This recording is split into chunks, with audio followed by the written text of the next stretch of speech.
ஒரு போலீஸ் அதிகாரி. அவர் என்ன செஞ்சாலும் ஜெபம் பண்ணிட்டு தான் செய்வாராம். போலீஸ் ஸ்டேஷனுக்கு போகிறதா இருந்தாலும் ஜெபம் பண்ணிட்டு தான் போவார். சாப்பிட்றதுக்கு முன்னாடியும் ஜெபம் பண்ணுவார். பைக்கை எடுக்கிறதுக்கு முன்னாடியும் ஜெபம் பண்ணுவார். ஆனால் அவர் வெளியில் போனால் எல்லாரும் அவரை பார்த்து என்ன செய்வாங்க? பயப்படுவாங்க, சல்யூட் அடிப்பாங்க, அவருக்கு முன்பதாக மரியாதையை செலுத்துவாங்க. இது அவங்க சிறு பையன் என்ன செய்தான்? பார்த்துக்கிட்டே இருக்கிறான். அவன் வாலிப வயது அடைந்த உடனே அவங்க அப்பாவை பார்த்து கேட்குறான், எப்பா முழங்கால் படிட்டு பயத்தோடு பக்தியோடு ஆண்டவர்கிட்ட ஜெபம் பண்ணிட்டு தான் நீங்களே போகிறீங்க, ஆனால் உங்களை பற்றி எல்லாரும் பயப்படுற அளவுக்கு அதிகாரம் உங்கள்கிட்ட இருக்குதே, நீங்கள் ஏன் ஜெபம் பண்ணணும் அப்படின்னு அவன் கேட்டானான். அப்போ அவர் அந்த பையனை இறுக கட்டி பிடிச்சி சொன்னாராம், மத்தியானத்துக்கு மேலே நம்முடைய போலீஸ் கிரவுண்டுக்கு நீ என்ன செய்கிற வார அப்படின்னு சொல்லிட்டு போயிட்டார். அந்த தம்பி அந்த கிரவுண்டுக்கு போனார். போன உடனே அங்கே துப்பாக்கிகளும் தோட்டாக்களும் நிறையா இருந்துச்சு. அப்போது ஒரு தோட்டாவை எடுத்து அந்த மகனுடைய கையில் அவர் கொடுக்குறார். கொடுத்து, இந்த தோட்டா இருக்கிறதுலையே நல்ல வலிமையான தோட்டா. அப்போ அவன் சொன்னான், ஆமாப்பா இதை பற்றி எனக்கு நல்லா தெரியும், இதை வச்சு ஒரு யானையவே நம்ம என்ன செஞ்சிடலாம், வீழ்த்திடலாம். இதை வச்சு நம்ம சுட்டோன்னா ஒரு யானையே செத்து போயிருப்பா, அந்த அளவுக்கு வலிமையானது இது அப்படின்னு சொன்னார்.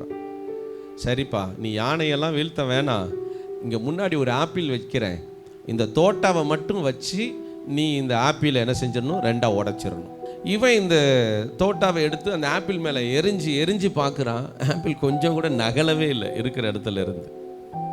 அப்போ அவன் சொல்கிறான், எப்பா தோட்டா வலிமையானது தான், ஆனால் இந்த தோட்டாவை துப்பாக்கிக்குள்ளே போட்டு சுட்டாதான்ப்பா அதோடைய பவரே வரும் அப்படின்னு சொன்னான்.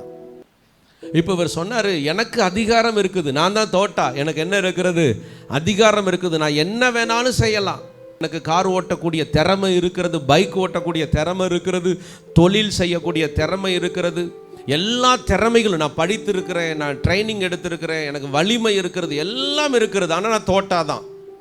நான் தேவனோடு இணைந்து தேவன் மூலமாய் வெளிப்படும் பொழுது நான் செய்கிற காரியங்கள் வல்லமையாய் மாறுகிறது.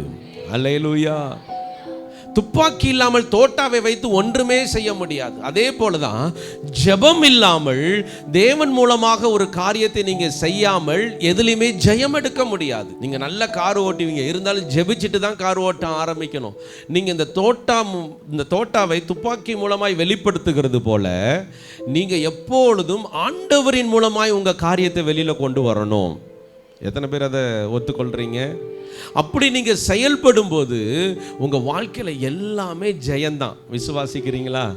அப்போ உங்க ஜெப வாழ்க்கையை நீங்க அதிகப்படுத்தாம எதுலையுமே ஜெயம் எடுக்க முடியாது. நீங்க வேலை செய்வீங்க, ஆனா அந்த பணம் உங்களுக்கு கிடைக்கும், அவ்வளவுதான்.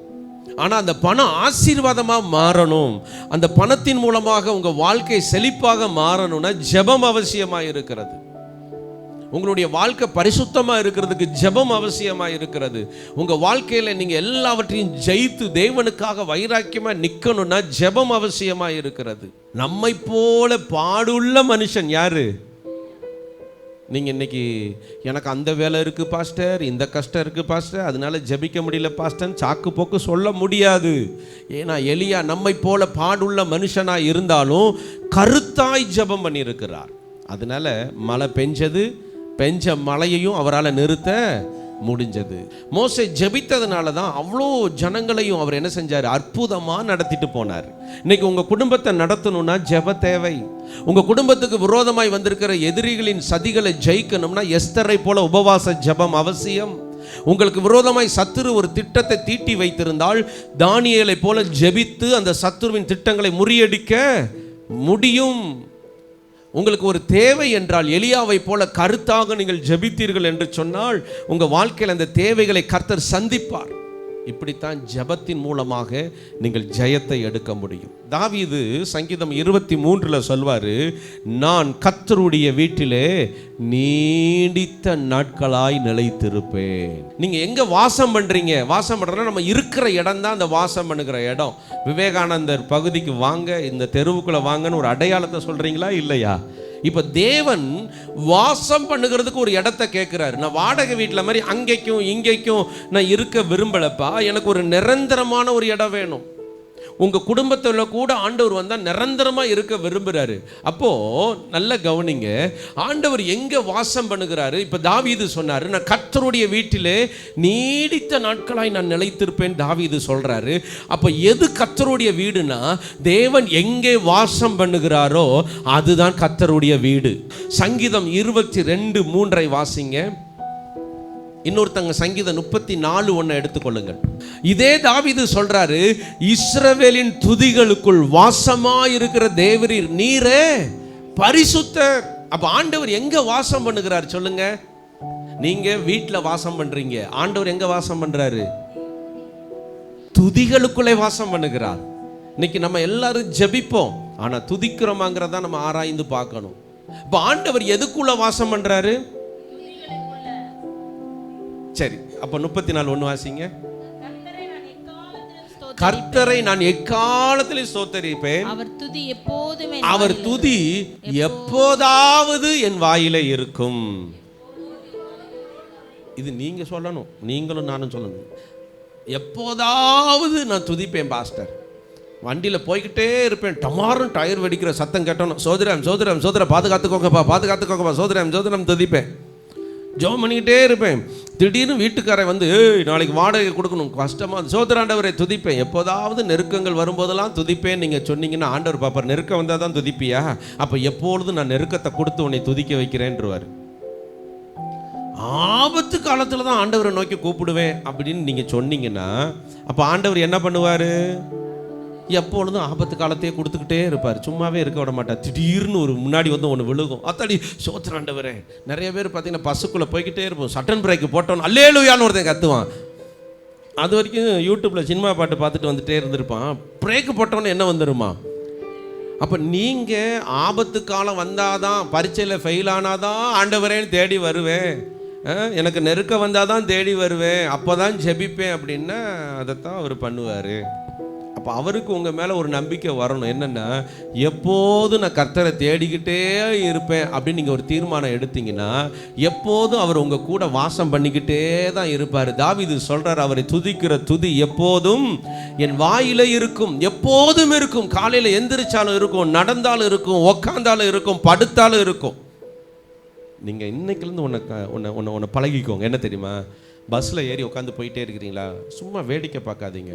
நல்லவரே உம்மை துதிக்கிறோம் அப்பா, அற்புதமான தேவனே உம்மை துதிக்கிறோம். இந்த சட்டையில் ஒரு பட்டன் கூட அந்து போகாமல் நல்ல சட்டையை கொடுத்துருக்கிறீங்களா ஆண்டவரே, உம்மை துதிக்கிறேன் ஆண்டவரே. ஆண்டவரே, நல்ல பைக்கை கொடுத்துருக்கிறீங்களா ஆண்டவரே, உம்மை துதிக்கிறேன் ஆண்டவரே. என் முடி இன்னும் வெள்ளையாகலையே, அதுக்காக உமக்கு நன்றி செலுத்துக்கிறேன் ஆண்டவரே. என் பல்லுலாம் என்ன சிரிப்பாக இருக்கா நான் சொல்கிறது? கர்த்தர் செய்த நன்மைகளை ஒரு நாளும் மறவாதே, கர்த்தர் செய்த நன்மைகளை ஒரு நாளும் மறவாதே.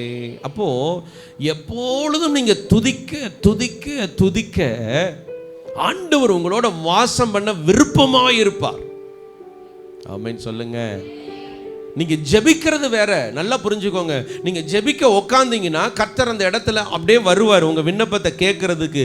அதனால ஜெபிக்கும் போது இடையில ஜெபத்தை விட்டுட்டு எந்திரிச்சு போகக்கூடாது. ஜெபிச்சு முடிச்சுட்டு தான் நீங்க எந்திரிக்கணும் அந்த இடத்த விட்டு. முஸ்லீம்காரங்களாம் பார்த்துருக்கிறீங்களா? அது எந்த விமான நிலையமாக இருந்தாலும், பாத்ரூமாக இருந்தாலும் ஒரு துண்டை விரித்து தொழுகை பண்ணுவாங்க. அது எந்த இடமா இருந்தாலும்.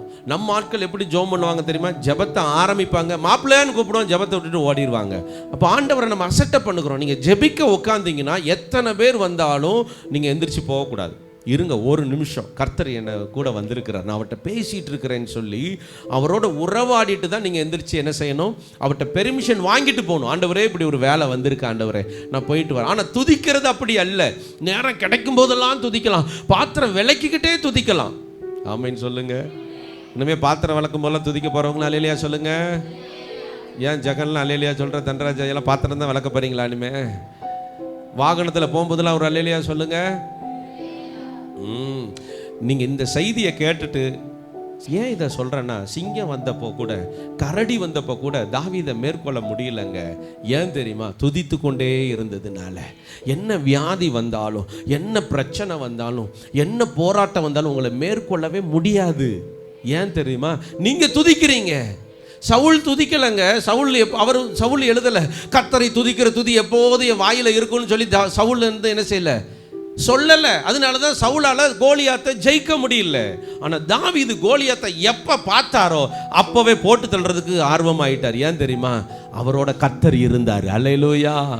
கர்த்தர் உங்க கூட இருந்தாருன்னா மற்றவன் நடக்கிறதுக்கும் நீங்க நடக்கிறதுக்கும் ஒரு வித்தியாசம் இருக்கும். அதனால தான் இங்கே நம்ம பார்க்குறோம், நம்முடைய வாழ்க்கையில் துதி எப்பொழுதும் அவசியம். சரிங்க, எஸ்தர் ஜெபிச்சாங்க, தானியேல் ஜெபிச்சாங்க, அவங்க ஜெபிச்சாங்கலாம் நம்ம பார்க்குறோம். இயேசு கிறிஸ்துவே ஜெபிச்சிருக்கிறார். இயேசு கிறிஸ்து கெத்சமனே தோட்டத்தில் போய் ஜெபம் பண்றாரு. அந்த பாடு, அந்த மரணம், அந்த பெரிய நிந்தை அவருடைய வாழ்க்கையில் இருக்குன்னு தெரிஞ்ச உடனே ஒரு மூலையில் உட்காந்து, ஐயோ எனக்கு இப்படிலாம் பாடு இருக்குது, ஐயோ எனக்கு இப்படிலாம் வேதனை இருக்குதுன்னு சொல்லி அவர் நினைச்சு கவலைப்படலை. அவர் கெத்சமனே தோட்டத்தில் போய் ஜெபிக்கிறார். அப்போ போராட்டங்கள் வரும்போது நம்ம என்ன செய்யணும்? எங்க உங்ககிட்ட தான் கேட்குறேன், இயேசு கிறிஸ்து ஜெபிக்கணும்னு அவசியமா? கெத்சமனே தோட்டத்தில் போய் அவருடைய திட்டம் அவருக்கு தெரியும். நான் தான் அந்த திட்டத்தையே தீர்மானிச்சது, அதனால நான் ஏன் ஜெபிக்கணும்னு அவர் விடல. ஆனா இயேசு கிறிஸ்து தனித்திருந்து ஜெபிக்கிறாருன்னா அதுக்கு அர்த்தம் என்னன்னா, ஒரு மனமான ஜெபம் தான் நம்முடைய வாழ்க்கையில பலத்தை கொண்டு வரும். நோட் பண்ணிக்கோங்க எல்லாரும். என்ன ஜெபம்? அங்கே ஒரு பார்வை, இங்கே ஒரு பார்வை, அங்கே ஒரு அக்காட்ட பேசிட்டு இங்கிட்டு மொபைலை கட் பண்ணி விட்டுக்கிட்டு இங்கிட்டு 2 பேருக்கு சேட் பண்ணிட்டு நம்ம ஜெபிக்கிறோம் பாருங்க. இந்த ஜெபம் ஒருமனமான ஜெபம் அல்ல. இயேசு கிறிஸ்துவே தனித்திருந்து ஒருமனப்பட்டு ஜெபித்தார்னா அவருக்கு தெரியும், இந்த ஒருமனமான ஜெபம் தான் இந்த போராட்டத்தை ஜெயிக்கிறதுக்கு எனக்கு உதவி செய்ய போகிறது. அந்த கெத்சமனே தோட்டத்தில் இயேசு ஏன் ஜெபிக்கிறாருன்னா, அங்க இருக்கிற போராட்டத்தை அவர் பார்க்கிறாரு. போராட்டத்தை ஜெயிக்கிறதுக்கு இந்த ஜெபம் அவசியமாக இருக்கிறது. சாதாரண மனிதனுக்கு அல்ல, இயேசு கிறிஸ்துவுக்கே இந்த ஜெபம் அவசியமா இருந்தது. உண்மையானால் உங்களுக்கும் எனக்கும் ஜெபம் எவ்வளவு அவசியமானது. இப்போ உங்களுக்கு உணர்றீங்களா இந்த ஜெபம் எவ்வளவு அவசியமானதுன்னு? இந்த ஜெபம் இல்லாததுனால தானே நிறைய காரியத்தில் உங்களால் ஜெயிக்க முடியாமல் போயிட்டு இருக்கிறீங்க. நான் நம்முடைய சபையில் ஜெபத்தை அதிகப்படுத்த விரும்புகிறேன். தனி ஜெபம், நீங்கள் குடும்பத்தில் கூடி ஜெபிக்கிற ஜெபம், அதுக்காக தான் பால்சாமி ஐயாவையும் மனோக்காவையும் நான் நியமித்து வைத்திருக்கிறேன். அவங்க உங்களை உற்சாகப்படுத்துவாங்க. ஜெபம் அவசியம். மார்க் 1:35 வசனத்தை வாசிங்க. சரி, இப்போ ஆண்டவர் இங்கேயும் தனித்து ஜெபம் பண்ண போயிட்டாரு. இப்போ ஆண்டவரை காணாமன்னு ஒரு குரூப்பே தேடுது. சொல்லிட்டு போனால் பின்னாடியே வந்து தொந்தரவு பண்ணிடுவாங்கன்ட்டு சொல்லாமல் போயிட்டார். இப்போ ஒரு குரூப் தேடுது, ஆண்டவரை காணோம் அப்படின்ட்டு. 38வது வசனத்தை வாசிங்க. அதுக்கு முந்தின வசனத்தில் தான் தேடுறாங்க. அவரை தேடி கண்டுபிடிச்சிட்டாங்க. கண்டுபிடிச்சோன்னா அவர்களை அவர் நோக்கி அடுத்த ஊர்களிலும், பார்த்தீங்களா, நான் பிரசங்கம் பண்ண வேண்டியதா இருப்பதினால் அவ்விடங்களுக்கு போவோம் வாருங்கள். இதற்காகத்தான் நான் இந்த வனாந்தரமான இடத்திற்கு வந்தேன். எதற்காக நான் வந்தேன் தெரியுமா? நான் ஒரு ஊழியம் செய்ய போறேன் இல்ல, அந்த ஊழியம் ஜெயமா இருப்பதற்காக நான் ஜெபிக்க வந்திருக்கிறேன். நீங்க ஒவ்வொரு நாள் வேலைக்கு புறப்பட்டு போறீங்கல்ல, அந்த வேலை ஜெயமா இருப்பதற்காக நீங்க அதிகாலையில் எழுந்து ஜெபிக்கணும். நீங்கள் ஒரு காரியத்துக்காக முயற்சி எடுக்கிறீங்கன்னா அதிகாலையில் எழுந்து இருட்டோட தனித்து போய் ஜெபம் பண்ணுங்க. ஏன்னா இயேசு கிறிஸ்துவே, நல்லா புரிஞ்சுக்கோங்க, மறுபடியும் உங்களுக்கு அடைமொழிப்படுத்தி சொல்கிறேன், இயேசு கிறிஸ்துவே ஊழியத்தில் ஜெயம் எடுக்கிறதுக்கு ஜெபம் தான் அவசியமாக இருந்திருக்கிறது. அப்போ நாம் ஜெபிக்கலைன்னா ஜெயம் எடுக்க முடியுமா? படிக்கிற தம்பி தங்கச்சி எல்லாம் கேளுங்க, வேலை செய்கிற எல்லாரும், தொழில் பண்ணுற எல்லாருக்கும் நான் சொல்கிறேன், நீங்கள் ஜெபிக்காம ஜெயம் எடுக்க முடியாது. இயேசு கிறிஸ்துவுக்கே ஜெபம் தான் ஜெயத்தை கொண்டு வந்தது. அதனால இனிமே அதிகாலையில் நீங்கள் எழுந்து ஜெபிக்க போறீங்க. ஆமென் சொல்லுங்க. ஹல்லேலூயா. நீங்கள் எப்பொழுது துதியினால ஆண்டவரை மகிமைப்படுத்தி கொண்டே இருக்க போறீங்க. இப்படி நான் செய்ய போறேன்னு சொல்றவங்க மட்டும் நல்ல ஒரு அல்லேலூயா சொல்லுங்க பார்ப்போம். அப்போ இனிமே உங்கள் வாழ்க்கை மாறப்போகுது. நீங்கள் ஜெபிக்கணும், நீங்கள் முழங்கால் படிக்கிடணும். பாஸ்டர் எனக்காக சாப்பிட்டுக்குருவார், பிரியாணி வாங்கி பாஸ்டர் எனக்கு மத்தியானம் பசிக்குது, நீங்கள் ஒரு இந்தாங்க 200 அப்பன்ஸில் சாப்பிட்டுக்கங்கன்னு எனக்கு கொடுத்தா உங்கள் வயிறு நிறையுமா? உங்களுடைய வயிற்றெரிச்சல் தான் நிறையும். அட பாவி, 200 வாங்கிட்டு தெம்பா போகிறான் பாரு சிரிச்சுக்கிட்டே, ஒரு வாய் சாப்பிடவான்னு கூப்பிட்றானா அப்படின்னு நீங்கள் நினைப்பீங்க. ஆனால் நீங்கள் ஜெபிக்கணும் உங்கள் பிள்ளைகளுக்காக. நான் ஒன்று சொல்கிறேன், உங்கள் பிள்ளைகள் படுத்து தூங்கிட்டாங்களா, கணவனும் மனைவியும் அந்த பிள்ளைகளுடைய தலையில் கையை வச்சு ஜெபம் பண்ணுங்க. ஏன்னா எவனை விழுங்கலாமோ என்று பிசாசு வகை தேடி சுற்றி வருகிறான். அல்லேலூயா. திருடன் எதுக்கு வருவான்? உங்கள் வீட்டில் இருக்கிறத திருட வருவான், கொள்ளையடிக்க வருவான், அழிக்க வருவான். அதே மாதிரி தான் பிசாசும் உங்கள் வீட்டை சுற்றி வரான். ஏன் வரான்? உங்கள் வீட்டுக்குள்ளே அழிவை உண்டு பண்ணணும். பக்கத்து வீட்டுக்காரன்ட்ட போக மாட்டான், ஏன்னா அது அவன் ஆள். யார் ஆள்? அவன் பிள்ளைங்க நல்லா இருக்கும், நம்ம பிள்ளைகளுக்கு தான் பலவீனம் வரும், நம்ம பிள்ளைக்கு தான் மார்க்கு கம்மியாக எடுத்துகிட்டு வரும், நம்ம வீட்டுக்குள்ளே தான் குழப்பம் வரும், நம்ம வீட்டுக்குள்ளே தான் போராட்டம் வரும், நம்ம வீட்டுக்குள்ளே தான் மண்டையை வெடிச்சிற மாதிரி இருக்கும். ஏன்னா நம்மளோட தான் பிசாசு போராடி கொண்டே இருக்கிறான். அப்போ அவன் உள்ளே வரக்கூடாதுன்னா இந்த ஜெபந்தான் கேடயமாக இருக்க போகிறது. அல்லேலூயா. இந்த ஜெபந்தான் உங்களுக்கு அரணாக இருக்க போகிறது. இயேசு ஜெபித்தாருங்க, சத்துருவின் வல்லமைகளை ஜெயிப்பதற்காகவே அவர் ஜெபித்தார். அதனால தான் சொல்கிறேன், உங்கள் பிள்ளைகளுடைய தலையில் கையை வச்சு கணவனும் மனைவி உங்கள் பிள்ளைகளை ஆசீர்வதித்து நீங்கள் ஜெபம் பண்ணுங்க. தாமதித்தாலும் அவர் சொன்னதை செய்கிற வரைக்கும் கைவிட மாட்டார். அதனால தான் இன்றைக்கி இந்த ஜெபத்தை உங்கள் வாழ்க்கையில் நீங்கள் தயவு செய்து கெஞ்சி கேட்குறேன். எனக்கு காணிக்க கூட தாங்க, நான் கெஞ்சி கேட்கல, எனக்கு பணம் கொடுங்கன்னு கேட்கல, ஜெபத்தை அதிகப்படுத்துங்க. ஏன்னா நம்முடைய சபை இன்றைக்கி ஒரு ஐக்கியத்தில் வளருது பார்த்தீங்களா. அதனால இந்த சபைக்கு மேலே சத்துருவின் கண் திரும்பி இருக்கிறது. இன்றைக்கி நிறைய சபை இருக்குது, போகிறதும் தெரியாது வாரதும் தெரியாது, பக்கத்தில் எவன் உட்காந்துருக்கிறான் கூட கண்டுபிடிக்க மாட்டாங்க, எவன் படுத்தான்னா எந்திரிச்சான்னா போனான்னா வந்தானன்னு இன்றைக்கி சபைகள் இருக்கிறது. ஆனால் நம்முடைய சபை கைகோர்த்து எழும்பி நிற்கிறோம். அல்லேலூயா. ஒரு மனமாய் நம்ம எழும்பி நிற்கிறோம், கர்த்தருக்காக வைராக்கியமாக எழும்பி நிற்கிறோம், ஒவ்வொருத்தங்களையும் நம்முடைய குடும்பமாய் நேசித்து நம்ம எழும்பி நிற்கிறதுனால இன்னைக்கு பிசாசு நம்மளை நோக்கி பார்க்கிறான். ஆனால் கர்த்தர் சொல்றார், நீ எழும்பி பிரகாசி, உன் ஒளி இந்த சிவகாசி பட்டணம் முழுவதும் தெரிய போகிறது. அல்லேலூயா. அதனால தான் நான் சொல்றேன், நம்முடைய வாழ்க்கையில் நாம கர்த்தருக்காக செய்கிற ஒரே ஒரு காரியம் என்னன்னா ஜெபம். நீங்கள் ஜெபிக்க ஆரம்பிச்சிட்டிங்கன்னா உங்களை கர்த்தர் பயன்படுத்த ஆரம்பிப்பார், உங்கள் வாழ்க்கையவே தனித்து தெரிய பண்ணுவார். இன்னைக்கு இந்த ஜெபம் இல்லாமல் கிறிஸ்தவனை வாழலாம், ஆனால் ஜெயமுள்ள கிறிஸ்தவனை நம்மளால் இருக்கவே முடியாது. நான் சொன்னேன்ல, பிசாசு சுற்றி சுற்றி வருவான், உங்களை தொட முடியாது அவனால். ஏன் தெரியுமா? ஏன்? நீங்கள் ஜெபிக்கிறீங்க, தேவனோடு உறவு வைத்திருக்கிறீர்கள். நான் நம்புவேன் உம்மை மட்டுமே, என் வாழ்வின் நம்பிக்கையே நீர்தானையா, என் ஜீவன் நாட்களெல்லாம் என்றும் உம்மை சார்ந்திருப்பேன்.